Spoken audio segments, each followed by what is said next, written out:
and you're listening to SBCC Prayer House Podcast. Typecast.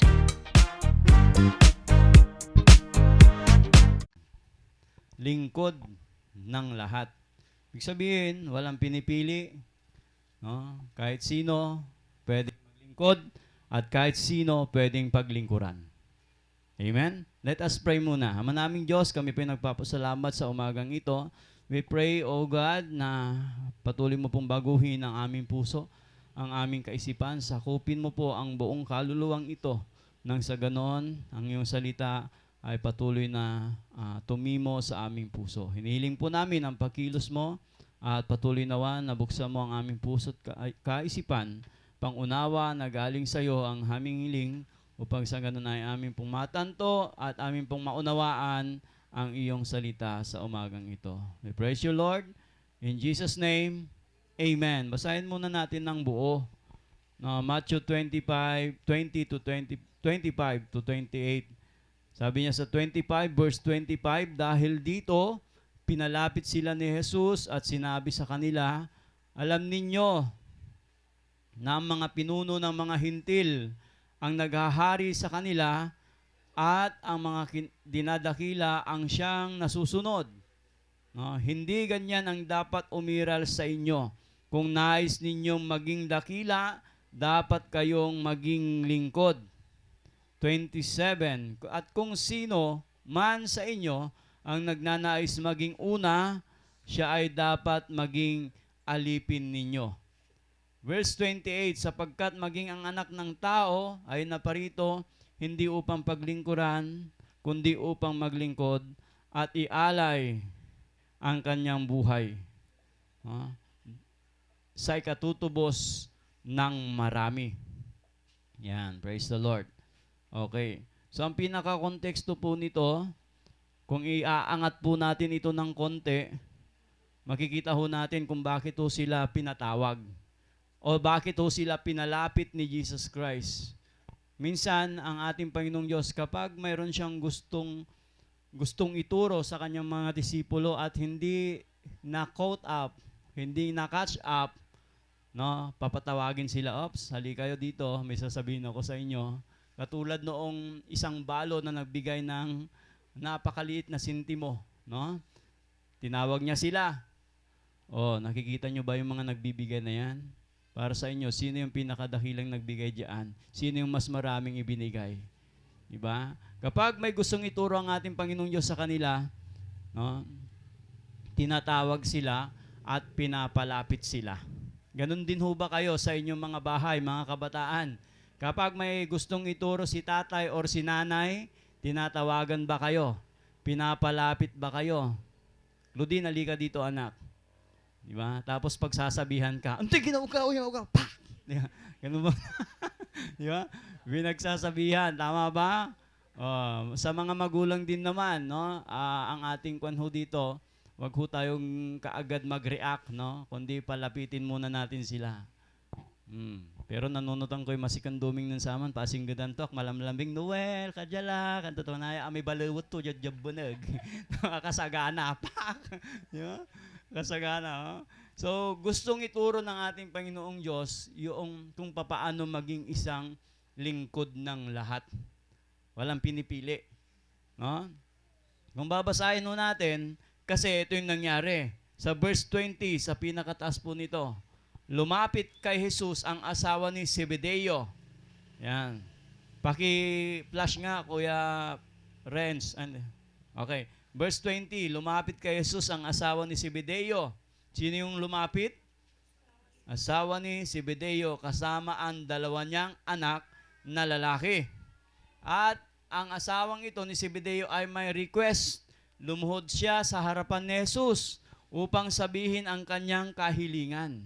Ano kaya yung kanyang kahilingan? Sabi ni Jesus Christ, anong gusto mo? Tanong ni Jesus, sumagot naman siya, kapag naghahari na po kayo, paupuin po ninyo sana sa inyong tabi ang dalawa kong anak. Para may anak ng Zebedeo. Zebedea. Di ba? Zebedeo. Sino yung dalawa niyang anak? Si John at saka si Santiago. Di ba? Yan, anak ni Zebedeo. Yan. Kapag nagkahari na po kayo, paupuin po ninyo sana sa inyong tabi ang dalawa kong anak. Isa sa kanan, isa sa kaliwa. From the left and to the right. Di ba? Yan. Right and left, para bang kanang kamay, no? Yung isa, kaliwang kamay. So, ang sabi ni Jesus Christ naman, ito yung sagot niya, hindi ninyo nalalaman ang inyong hinihingi. No? Sabi ni Jesus sa kanila, kaya ba ninyong tiisin ang paghihirap na malapit ko ng danasin? Ang tanong niya doon sa dalawa. Alam mo ho ninyo yung sagot ng dalawa? Sabi nila, opo. Lakas ng loob nila, no? Pero hindi nila naunawaan kung ano talaga at gaano kahirap yung daranasin ng ating Panginoong Diyos. Kaya lakas loob nilang sinabi, opo, tugon nila. No? Sabi ni Jesus Christ at sinabi ni Jesus, verse 23, daranasin nga ninyo ang hirap na titiisin ko. Oo, daranas din sila, pero hindi katulad ng pagdaranas na ginawa ni Jesucristo. No? Kumbaga, hindi pa sila nakaabot sa kalingkingan. No? Yung paghihirap na dinanas ni Kristo. Maaring dumaan sila, no? Daranasin nila ang hirap na katulad ng tiniis ni Kristo, pero hindi nila kayang, anong tawag dito? Mas angatan ang pagtitiis na ginawa ni Kristo. Sabi niya, ngunit wala sa akin ang papapasya. Kung sino ang mauupo sa aking kanan at kung sino ang mauupo sa aking kaliwa. Ang mga upuang iyan ay para sa pinaglaanan ng aking Ama. At eto na. Siguro, manlaplapayag iramay kaiba to. Di ba? Nagnanatan may request. Narinig nila yung request. At alam nyo kung anong reaksyon ng 10 na naroon. Kasama pa kasi si Judas at that time. No? Hindi pa pinaghudas, hindi pa nang Judas si Judas sa ating Panginoon. Di ba? Kasama pa siya at that time. Nang marinig ito ng 10 alagad, ano ang naging reaksyon nila? Nagalit sila sa magkakapatid. Nagalit sila sa magkapatid. Dahil dito, ito na yung verse natin. Pinalapit sila ng ating Panginoon. Hali kayo rito. Lapit. Di ba? At mayroon akong sasabihin sa inyo. Yun na yung preaching ho natin. Tapos na ho tayo. Offering na. Yan. Okay. So, nakuha ninyo yung idea. No? Nakuha ninyo yung idea na pagdating sa posisyon pala, minsan mayroong inggitan. No? Minsan, tawag dito, mayroong silusan, kompetensya, inggitan, minsan sisihan. But Jesus Christ teach His disciple to serve one another. No? Mayroon kasi sa kanila na gusto yung posisyon, pero ayaw sumunod. Gusto ng posisyon, pero ayaw na magmanglingkod. No? Gusto ng promotion, pero ayaw magsilbi. Diba? Yan. Kaya nga doon sa nakaraan, ang sabi ng ating speaker, sabi ng salita ng ating Panginoong Diyos, makinig ang may pandinig. So, ibig sabihin, hindi lamang po tayo dapat hearers, but doers. Sabi ni Jesus Christ, pinagpala kayo kung ito'y inyong gagawin. Ano yung gagawin? Paglilingkod ng may kababaan. No, God gave us the example of serving. Hindi natin kayang maglingkod, no? O hindi natin kayang maglingkod kung hindi natin nauunawaan ang ginawang paglilingkod ni Jesus Christ. Wala tayong example kasi, pero nagbigay siya ng halimbawa kung paano maglingkod sa lahat. Kung paano maglingkod ng may pagpapakumbaba. Diba? Kung hindi natin maunawaan ang paglilingkod na ginawa ni Kristo, it will always be complaining. Laging may argumento tayo, lagi tayong murmuring if we do not understand how Christ served. Sabi niya, siya'y naparito hindi upang paglingkuran, kundi para maglingkod sa lahat. Sabi ba niya para maglingkod sa iilan lang? Hindi ho. Kung sabi niya, siya ay naparito hindi para paglingkuran, kundi siya ay naparito upang maglingkod sa lahat, hindi lamang sa iilan. No? Ang paglilingkod ng ating Panginoong Diyos sa atin ay hindi lamang kay pastor, hindi lamang kay Tatay Luis, no? Hindi lamang sa mga leaders, kundi day by day pinaglilingkuran tayo ng ating Panginoong Diyos by protecting us, saving us, di ba? Inililigtas niya tayo at tinuturuan niya tayong maglingkod, no, sa bawat isa ng may kapakumbabaan, no? Sabi nga ng ating speaker noon, there is no greater than his teacher, than his master. Ang tawag sa ating Panginoong Diyos, teacher, master. Pero ipinakita ni Jesus, bagamat siya ay master, bagamat siya ay teacher, the King of Kings, the Lord of Lords, naglingkod siya ng may kapakumbabaan. At hindi lamang para sa kanyang disipulo ang kaligtasan, kundi para sa sangkatauhan. Sabi ko nga, sa bandang huli, no, tatawagin niya tayo, haharap tayo. Hindi naman niya sasabihin, well done, my faithful member. Hindi niya sasabihin, no? Hindi naman niya sasabihin, well done, masipag kong anak. Hindi naman niya sasabihin niya, di ba? Well done, my faithful Sunday school teacher. Well done, my faithful worship leader. Proud team, worship team. No? Ang sasabihin niya pagdating ng panahon, well done, my faithful servant. Amen? Paano ho tayo maglingkod dapat? Kagaya ng halimbawa ng ating Panginoong Diyos. Unang point ho natin, ang madakilang tagapaglingkod ay hindi nagsisikap na kontrolin ang iba. Inalimbawa ng ating Panginoong Diyos kung ano ugali ng mga hintil at dapat maging ugali at umiral sa pamumuno, pagiging leader o servant ng mga mananampalataya sa Kanya. Eto, no, nagbigay siya ng example. Nakikita ba ninyo kung paanong naglilingkod o ang pamamaraan ng mga hintil pagdating sa paglilingkod, di ba? Alam ninyo na ang mga pinuno ng mga hintil ang naghahari sa kanila at ang mga dinalakila ang siyang nasusunod. Ganyan ho yung kanilang attitude. Yan ho yung mga hintil. Di ba?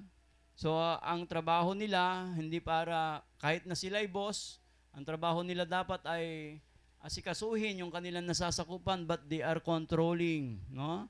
Ang dakilang tagapaglingkod dapat ay hindi, ang tawag dito, hindi nagsisikap na kontrolin, no, ang kanyang nasasakupan, kundi ang isang dakilang tagapaglingkod ay nagsisikap na paglingkuran ng may kapakumbabaan, no, yung kanyang nasasakupan. Ang mga hintil, ganyan ang kanilang mga ugali. Di ba? Alam mo na ang mga pinuno sa mundong ito, sa New Living Translation, pinaraphrase ko na lang, no, sa verse 25, alam mo na ang mga pinuno sa mundong ito, tinutukoy dito yung mga pinuno sa mundong ito ay na Panginoon sa kanilang mga tao. So, ang salitang Panginoon mo, sa salitang Griego ay katakuriyo. Kumbaga ito ay isang matinding termino na nagdadala ng idea na paghahari sa mga tao. Di ba? Bossing. No? O isang diktador. No? Isang taong mapanginoon sa iba. Ang taong ito ay, ang naisin lamang ay kumontrol, di ba? At manakit ng iba, no? Sinusubukan nilang kontrolin ang iba sa pamamagitan ng posisyon, ng kapangyarihan na mayroon sila. No? So, alam nilang makukuha nila ang gusto nila. No? Dahil lang sa autoridad at kapangyarihan na mayroon sila. No? Alam nilang kahit ano ang gusto nila ay makakamit nila. No? Dahil sila ang nasa opisina, at the office. No? Nasa office sila, kumbaga nasa autoridad sila. Yung mga nagsisikap na maging una, sabi ni Jesus Christ, o dakila sa pamamagitan ng pagpapanginoon sa iba, ay dapat maglingkod sa iba. Yun ang itinuturo ng ating Panginoon. Di ba? So, sa iba, yung mga namumuno kadalasang gumagamit ng dahas. Ito yung kamunduan, ha? Minsan gumagamit ng ng kahihiyan, pagkatakot, o takutin ang sinuman para lamang makamit nila ang kanilang naisin. They are controlling sa pamamagitan ng kanilang posisyon. Makikita natin yan sa tahanan. Kapag ang isang asawa ay gustong kontrolin ang isa pang asawa, ibig sabihin dalawang asawa nito. Hindi, joke lang. Kapag ang isang asawa ay gustong kontrolin, no, ang asawa o isang kapatid ay ay gumagawa ng paraan to control them. Minsan, magbibigay, pero may gusto pa lang, may kapalit. No? Sa trabaho, minsan mayroon yan. Kung saan ang isang amo o supervisor ay makasariling sinusubukang kontrolin o di kay manipulahin ang iba. No? Sa simbahan, mayroon din yan. Kung saan ang isang mga leader o isang diakono, pag sinabi natin kasing servant, that is diakono. Deacon, ang ibig sabihin yan. No? O isang pinuno ng pangkat ay kailangan magkaroon ng isang salita sa lahat ng bagay. No? Upang kontrolin ang lahat ng mga galaw at desisyon ng simbahan o pangkat ministeryo. Kung gumagamit ka ng pagkakasala, takot o kahihiyan para makuha ang gusto ng mga ito at pamunuan ng mga tao, ibig sabihin sa kanila, sila ay napapanginoon o pinapanginoon. No? Nang si Pedro ay nagbigay ng payo sa mga elders sa simbahan at sa iba pang mga pinuno nito, ang sabi niya, huwag ninyong panginoonin ang mga taong itinalaga sa inyo, kundi patnubayan ninyo sila, no? Sa inyong sariling mabuting halimbawa. Not to control them, pero ibigay ninyo sa kanila, ipakita ninyo sa kanila ang magandang halimbawa ng pagiging lingkod. Amen? Diba? Pangalawa, Next. Yan. Ang mga dakilang tagapaglingkod ay hindi gumagamit sa maling paraan ng kanilang impluensya. No? Alam ninyo na ang mga pinuno ng mga hintil ang naghahari sa kanila at gumagamit sila ng impluensya. Ganyan ho ang kalakalan sa mundo ngayon. Pero ang sabi ng ating Panginoon Jesucristo, hindi dapat ganyan, no? Ang umiral sa inyo. Okay. Ako ay pumaroon sa Assessor's Office noong nakaraang linggo para po i-proceed yung ating building permit. At nalulungkot ako sapagkat talamak na pala ngayon ang noon pa man, lalo ngayon, ang under the house. Kayo naman. Under the table. Di ba? Under the chair. Yan. At isa sa nakakalungkot, nag-inquire tayo para mapabilis yung ating building permit. Oo naman, mayroon silang offer kung paano mapabilis yung building permit. Pero mayroon din silang offer na yan. Kailangan natin maglaan, no, ng amount of big money. No? Tinanong ko kung ano yung mga requirements. Sinabi nila, tapos ito, hanapin mo to, pastor. Magkano naman ho ang bayad ninyo?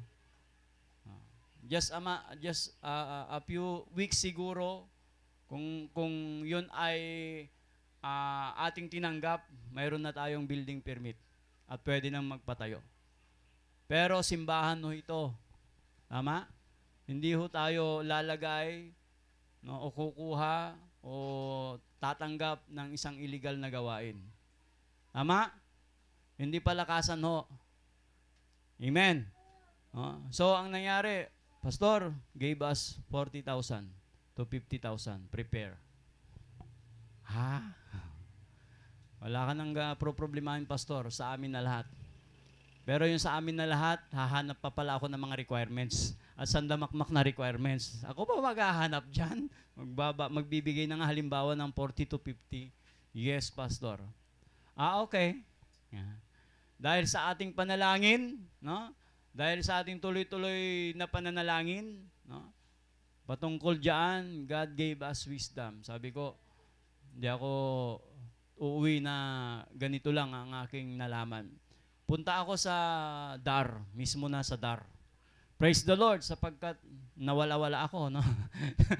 Hindi ko mahanap yung Dar. Sabi ko doon sa bus, sir, pakibaba naman ako doon sa Dar. No problem, sir. Okay. Nung malapit na doon sa bayan, sir, baba ka na, nandyan na yung Dar. Pasok ka lang dyan, diretso, diretso, diretso. Tapos kaliwa. Yan. Sinunod ko naman. Pagdating ko doon, hindi naman Dar. Department of Agriculture. Yung palang Dar, papunta po doon sa Lingsat.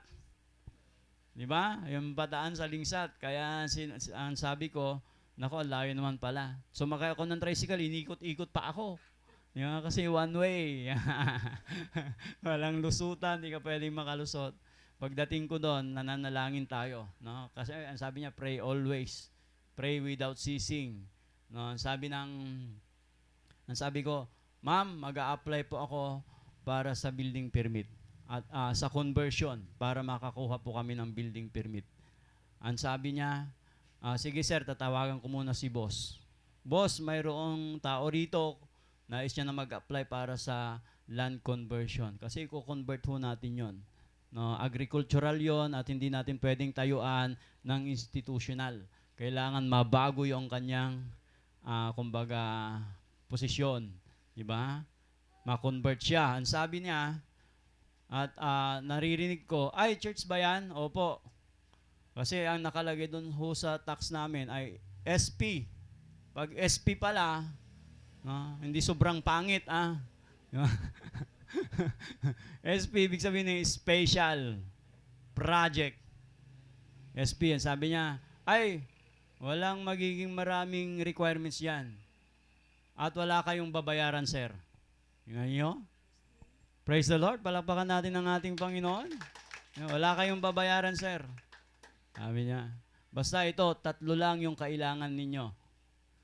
No, yung tax declaration, yung request for conversion, manggagaling sa main church, at yung drawing ni engineer. Yan. Di ba? 3 lang. Praise the Lord. At ito, libre pa. Walang bayad. Di ba? Ang galing ni Lord. No? Mas malakas pala tayo kay Lord. No? Minsan kasi, ang mga pinuno o namumuno ngayon ay yung impluensya. No? Ginagamit nila yung kanilang impluensya hindi para sa kapakanan ng iba, for their fame, para sa kanilang sarili, kapakanan. But praise the Lord, di ba? Hindi tayo pinabayaan ng ating Panginoong Diyos. So, ganun din ho nawa tayo na ang mga dakilang tagapaglingkod ay hindi dapat gumagamit sa maling paraan ng kanilang impluensya. Ganon ang kalakalan sa mundong ito. But praise the Lord, pinagtagumpay tayo ng ating Panginoong Diyos sa isang hakbang para sa pagkuha ng ating land conversion. Palapakan naman natin ang ating Panginoon. Next slide. Yan. Number 3, ang dakilang tagapaglingkod ay gumagana ng iba. Functioning, different functioning. Ang sabi niya, hindi ko alam yung kanyang Tagalog kaya ito, ginugol ko na lang. Di ba? Yan ang lumabas. Yan. So, ano kaya yon? Different functioning. It function differently. No? Hindi ganyan ang dapat umiral sa inyo. Kung nais ninyo maging dakila, dapat kayong maging lingkod sa iba. Yan ang sinasabi niya. No? Sa number 3. Yan. So, sabi niya sa New Living Translation, paraphrase ko na sa Tagalog, ngunit sa gitna ninyo ay magkakaiba ito. Tama? O, sabi niya sa iba, ngunit sa marami, sa mata ng parami, kayo ay dapat maging iba. Ibig sabihin, binaliktad ni Jesus ang kadakilaan ng mundo. Dakila rin minsan kasi ang mundo, no? Dinadakila ang mundo, kalakalan sa mundo. So, ang mapaglingkod sa sarili, nagpapalaganap sa sarili, o di ay nagpapaluwalhati sa sarili ng mga paraan ng mundo ay kabaliktaran ng spiritual na kadakilaan. No? At ang sabi niya, wala silang lugar sa kaharian ng Diyos. At ang mga tao ng Diyos ay dapat maging iba. Maging different tayo pagdating ho sa ganyang paglilingkod. Pagdating sa kung paano sila maglingkod at nakaka-impluensya at nakakapagsumikap sa kadakilaan ng ating Panginoong Diyos. So, dapat maging iba tayo sa ating paglilingkod, sa ating pagkakaroon ng impluensya, sa ating pagsusumikap na makapaglingkod ayon sa kadakilaan ng ating Panginoong Diyos. So, iba dapat ang kaisipan natin. Amen? Di ba? Yan. Check natin yung 4 kasi marami ho ito. I think mga 21 ho ito na points. Yan. Hindi, joke lang. Mabilisan lang po tayo. Okay. So, number 4. Yan.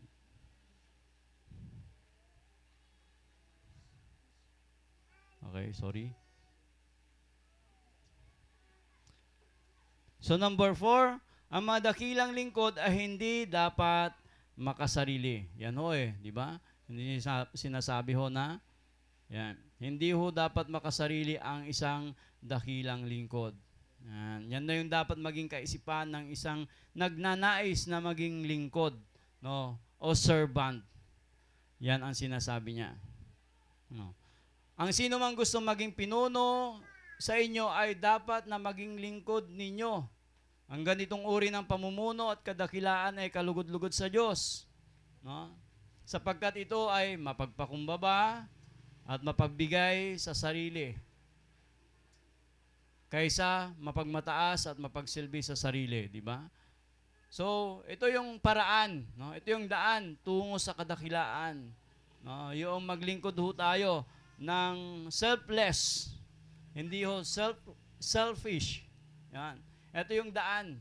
No? Inaangat ng ating Panginoong Diyos yung may mga mapagpakumbabang puso. Amen? Di ba? Sabi nga, ang nagpapakumbaba ay inaangat at ang nagpapakaangat ay ibinabagsak. Yan ang sinasabi ng ating Panginoon. So, sa mata ng Diyos, sorry. Wala. Yan. Sa mata ng Diyos, ay ang dakila ay siyang kusang naglilingkod. Meron na ba kayong naglilingkod dito na walang pagkukusa?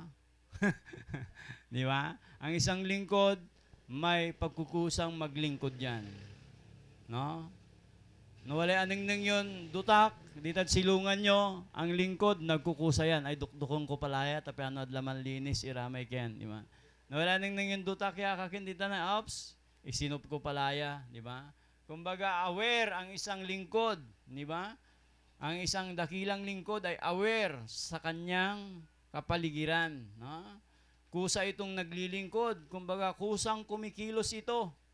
Amen. Di ba? Kahit na walang nagsasabi, maglilingkod yan.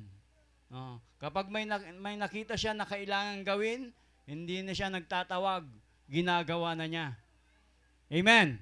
Di ba? Nung kapoy bulas ng pastor, kakargaan tula. Di ba? Joke lang yan. Di ba?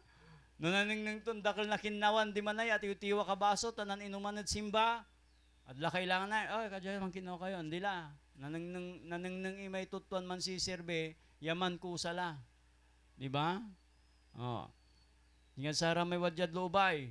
Ramay prod team tayo. Amilara baga na, pakimapmut itanay. Di ba? Kasi watan nira, si Kuya Brent and si Kuya Paulo. Hindi na namin sinasabing, Brent, pakimap nga ito. Hindi na. Pagkatapos niyan, hahanapin na ni Brent, no? Yung map. Pastor, nasan yung map? Di ba? Andun sa CR. Yan. Tapos sabi niya, kinuha ni Geisler yung map. Ako na dyan, Geisler. Bakit? Hati na lang tayo. Kasi maluwang yun eh. Hindi, gusto ko nga mag-map. Yan ang ginagawa ko eh. Yan ang gusto kong gawin eh. Di ba? Mga agaw. Hindi, joke lang. Tama? So, ganon. Nawala rin na nang tayo isimpatila. Amen? Tulong-tulong. That is service. Amen? Di ba? Nawala na nang yun. Ako law ya sa irap tun babalasyo. Ditad kin tayo ilog. Pasig tayo. Itibin nyo la. Di ba? Itibin nyo la kaagyan. Di ba? Nawala kay prayer meeting niya ako law at medyo malabi mata to. Itulod tila. mampabukig. Di ba na? Ibad abong to Di ba? That is service. Amin nagawon tayo. Tutungtungan kami na naman si tatay. Whatever you do it for the glory of God. Di ba? Di ba? So, yun ang kadakilaan. Palapakan natin ang ating Panginoong Diyos. Sa mga dakilang lingkod ay hindi makasarili. Ang ninanais niyan ay makapaglingkod sa iba. Next. Yan, di ba? Ang dami. 5. Ang mga dakilang lingkod ay nakikita ang kanilang sarili bilang mga alipin. Magkaiba ho yung servant at saka slave. Tama? Ano ang pagkakaiba nun, pastor? Yung servant, iba ho yung spelling niya sa slave. Magkaiba ho talaga yan. Di ba? Hindi ho. Yung servant, no? Hindi ko pa alam. Nakakalista ko po. Magkaiba ho kasi yung Greek word niyan. Yung alipin ay doulos. Hindi ho tulos,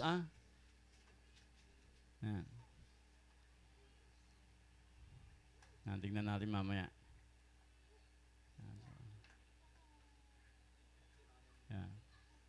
So, ang mga dakilang lingkod ay nakikita ang kanilang sarili bilang alipin. Hindi lamang servant. Makita ninyo yung pinakahuling verse, di ba? Siya ay naglingkod at inialay, di ba? Yung kanyang buhay. Yung bunga ng kanyang paglilingkod ay pag-aalay ng kanyang buhay. So, ibig sabihin, kapag naglilingkod tayo, kailangan may ialay tayo. Without sacrifice, there is no service. Amen? Kapag may service dapat, kasama niyan yung sacrifice. Amen? Katulad kanina, medyo umuulan, di ba? May mga naglakad na. That is service and sacrifice. Amen? So, ang dakilang lingkod ay nakikita ang kanilang sarili bilang alipin. Yan ang sinasabi niya rito. Sabi niya sa 27, at kung sino man sa inyo nagnanais maging una, siya ay dapat maging alipin. Di ba? Sabi niya kanina, kung sino man sa inyo ang gusto maging pinuno, maging lingkod kayo ng lahat. Lingkod. Ito naman, 27, at kung sino man sa inyo ang nagnanais maging una, siya ay dapat maging alipin ninyo. So, hindi lamang tayo dapat maglingkod, kundi mayroon pa yung word na dapat maging alipin. Diba? Pag sinabi nating alipin kasi, yung term noon, wala kang karapatan. Wala kang karapatan. Kahit gusto mong i-practice yung karapatan mo, hindi mo kayang gawin o hindi pwedeng gawin kasi may nagmamay-ari sa'yo. Amen? Yun yung ibig sabihin ng alipin. No? Ibig sabihin, pag alipin ka, limitado yung karapatan mo. At ang karapatan lamang ng Panginoon mo ang siya mong gustong gawin. No? Kumbaga, binili ka niya. Amen? Tayo rin naman ay binili ng ating Panginoong Diyos. Binili tayo at binayaran yung ating pagkakautang. Amen? Di ba? Binayaran ang ating pagkakasala. So, binili tayo sa pamamagitan ng ano? Pera. Binili tayo sa pamamagitan ng buhay at dugo ng ating Panginoong Diyos. Kaya si Apostol Pablo, si Epapras, si Timoteo, sino pa mang disipulo, ang description nila sa kanilang sarili, hindi lamang apostol, hindi lamang tagapaglingkod ni Kristo, hindi lamang tagasunod ni Kristo, kundi ang description nila, alipin kami ni Kristo. Ibig sabihin, kung ano man ang nais ng ating Panginoon Diyos, yon ang ating gagawin. Bakit? Pagmamay-ari niya tayo. Kapag sinabi niya, gawin mo to, diba? Yes, Lord. Hindi ka pwede magsabi ng no, Lord. Amen? Yan yung alipin Yan yung karakter ng alipin. So, ang tanong ko, lingkod ba tayo ng ating Panginoong Diyos? Tayo rin ba'y alipin ng ating Panginoon? Praise the Lord. Palapakan natin ang ating Panginoon. Tignan nga natin, next. 6. Ang mga dakilang lingkod ay may isang halimbawa na dapat sundin at tularan. No? Kailangang malinaw sa atin kung bakit po tayo naglilingkod at bakit po tayo nagpapaalipin sa ating Panginoon. Sapagkat nagbigay po siya ng halimbawa na dapat nating sundin. Ito yung dapat nating sundin, mga kapatid.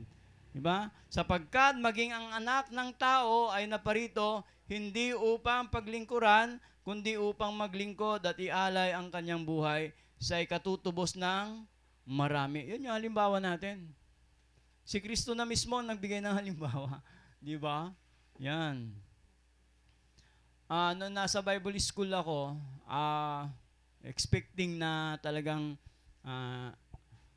pasaway, di ba? Ganun talaga eh. Lumalabas yung pagkapasaway sa Bible school, no? Sa Baguio, nag 1 year po tayo doon sa biyaya ng ating Panginoon. And meron tayong mga kapalpakan doon sa Bible school, no? Mayroon kami mga kanya-kanyang toka. Sa araw na ito, kayo ang tagaluto. Sa araw na ito, kayo ang taga-kinaw. Sa araw na ito, kayo ang kumbaga linis, di ba? Naglilinis kami ng mga pinagkainan, nagkikinaw, naglilingkod, that is service. Di ba? Naglilingkod kami. Pero we are not doing the best. No? Nung kinaw kami, masibsibon maong. Pamay umalan ugaw, yan ang pinangkinaw nun nanay ito. Na may i-check nun nanay tumay ken palaton, singadakin nawan. Di ba? Okay, mantuturuan ko yung gabi babamutangaran. Di ba? Singa si putapot. Hindi malayan. Nangaran ng ula. Di ba? Yung bang mayroong inutos sa'yo pero hindi mo ginawa ng the best mo, yung hindi ka talaga nag-alay ng pagsasakripisyo para doon. Di ba? So, ang ginawa ng aming teacher, hindi siya umimik. Alam niyo ang ginawa niya? Kinuha niya yung sabon, nilagay niya doon sa lababo, mga plato. Tapos kumuha siya ng mainit na tubig, nilagay niya sa planggana. Hindi siya umimik, tinawag lang niya kami. Hali kayo. Diba? Diyan lang kayo manood kayo Yan. Pinakita niya kung ano yung mga dapat gawin. Diba, ganito ang gawin ninyo. Diba? Habang ginagawa niya, para siyang nagde-demo. Diba? Dinidemo niya, pinapakita niya kung ano yung magandang paghugas ng plato. Yeah, kasi Baguio yan, masibo yan talaga. Diba? Hindi kayang tanggalin ng sabon lang yan na ordinaryo. Diba? Kailangan may halong tubig yan na mainit para matanggal yung sebo. Yan, pinakita niya. Nung pagkatapos niyang mag-demo, okay na? Nakita na ninyo? Yes po, ma'am. Diba? Hindi siya nagingay. Hindi namin siya nakaringgan ng anumang bla bla bla, di ba? Ganito, ganyan. Sinabi, tagal mo ng Kristiyano di ba? Ganyan pa rin, di ba? Diba? Tagal mo ng kuwan ba't ganyan ka pa rin? Wala siyang kaming narinig na ganon. No? Kumbaga, yung kanyang mismong sarili ang ginawa niyang halimbawa para matuto kami. So, SBCC Prayer House. So, anuman ang pagtuturo ng mga pastors, leaders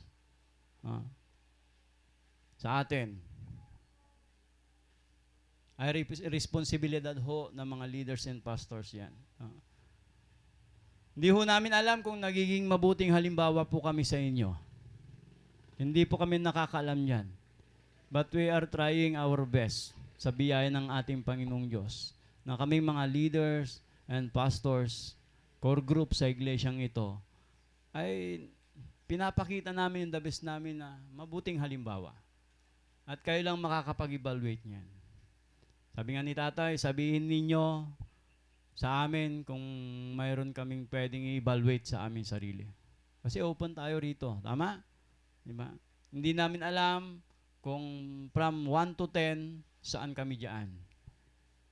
Pero sa amin lang pagkakaalam sa biyaya ng ating Panginoong Diyos, bilang mga pastors and leaders ninyo, hindi namin kayang ipakita ang ginawa ng ating Panginoon Kristo. Hindi namin kayang, ang tawag dito, yung angatan, yung kanyang paglilingkod. Siya lang ang naglingkod ng perpekto. But pray for us. Kagaya ng pananalangin namin sa inyo, na tayo makapaglingkod sa bawat isa. Amen? Palakpakan natin ang ating Panginoon.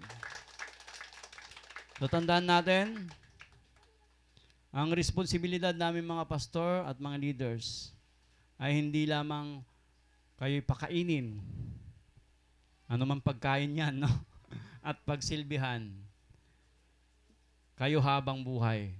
Kundi, para ihanda kayo sa paglilingkod din. At para lumago at maging matatag kayo bilang katawan ni Kristo. Hindi lamang kami, hindi lamang iilan ang magtatrabaho sa paglilingkod, kundi tayong lahat. Amen? Everyone. Kailangan sama-sama tayo. So tandaan natin, ang buhay natin, ang lakas natin, hindi sa church nanggagaling. Hindi sa church kukuhanin, kundi kay Kristo. Yan ang dahilan kung bakit niya sinabing, I am the vine and you are the branches. Kasi ang source ng ating kalakasan, source ng ating lakas para makapaglingkod ay hindi kay pastor, hindi sa leader. No? Kundi ang source natin, yung pinaka-vine. And that is Jesus Christ. Pari-pariho tayong sanga. Tignan mo. Oh, ito yung ulo, ito yung sanga, ito yung ugat, yung buhok sa kilikili. Hindi, joke lang. Diba?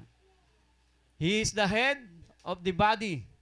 He holds the whole body together and it grows as God nourishes it habang pinapalago niya ito.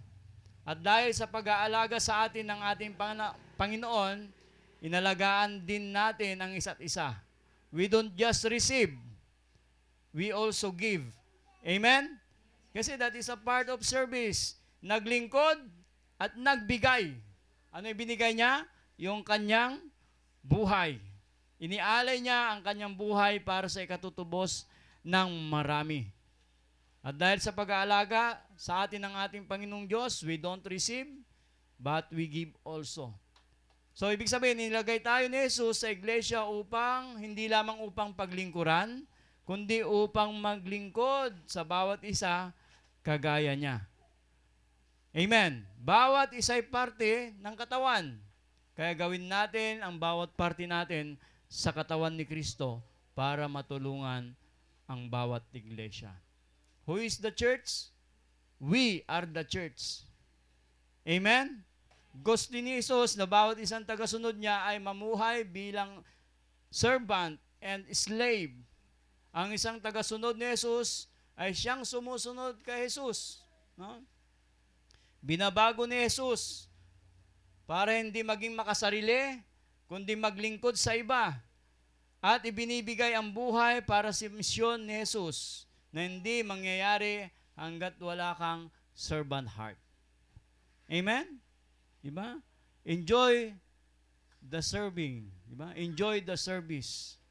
Hindi tayo mapupulpil ng anumang kagalakan, kundi ang makapagpupulpil sa atin ay ang paglilingkod na may kapakumbabaan.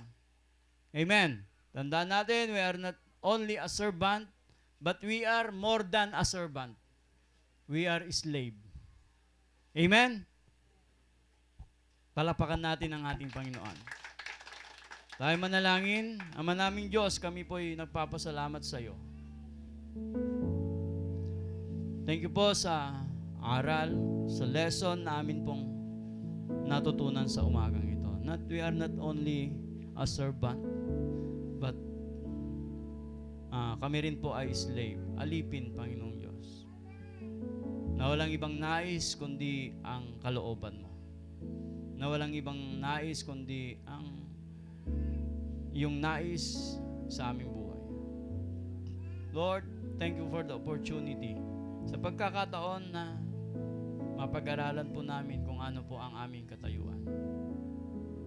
Sometimes we are only serving, but we are not slave. Ang nais mo, Panginoong Diyos, na hindi lamang pala kami maglingkod, kundi ituring na aming sarili ay sa iyo lamang. Sapagkat kami ay alipin mo. Yamang kami alipin mo, Panginoong Diyos. Panginoon, hindi po kami manlalaban sa ano pa mang gustuhin mo sa aming buhay. Kundi susunod kami, Panginoong Diyos. Whatever you want, Panginoon, But Lord, help us na ikaw ay aming masunod. Remove the pride heart. Change it with humble heart, Panginoon. Tulungan niyo po kami na lagi po naming matest ang aming puso. Ma-evaluate ang aming puso. Nang sa ganon ay hindi po kami mawalan ng kagalakan sa paglilingkod sa iyo. Kundi mas lalo pa kaming mag-init sa paglilingkod sa iyo. Lord, thank you Lord. Sapagkat binigyan mo po kami ng isang pinaka-the best na halimbawa. The perfect example of a humble servant. And that is Jesus Christ. Hindi lamang po siya nagpagaling. Hindi lamang po siya nagturo, Panginoon. Hindi lamang po siya gumawa ng mga milagro. Kundi He became a servant king. Siya ay naglingkod at nag-alay ng kanyang buhay. Thank you, Lord. We pray ang SBCC Prayer House ay maging ganun din ang nais, Panginoong Diyos. Na hindi lamang maglingkod, kundi maging alipin sa naisin mo, Panginoong Diyos. Thank you, Lord, for giving us the opportunity to serve you, Panginoon. Sino ba naman kami, Panginoon? Hindi po kami karapat-dapat. But Lord, you gave your life to us. Thank you, Lord. Salamat, Panginoong Diyos. Bilang pasasalamat, hayaan mo, Panginoong Diyos, na paglingkuran ka namin ayon sa iyong biyaya. At maglilingkod kami, hindi ayon sa aming sarili, kundi ayon sa halimbawang ginawa mo, Panginoong Diyos. Ayon sa iyong salita. Thank you, Lord. Prepare our heart always, Panginoong Diyos, na tanggapin lahat ng mga pagkakataon at hindi ito masayang para tunay na makapaglingkod kami sa iyo. Thank you, Lord Jesus Christ. In Jesus' name, Amen. Palakpakan natin ang ating Panginoon.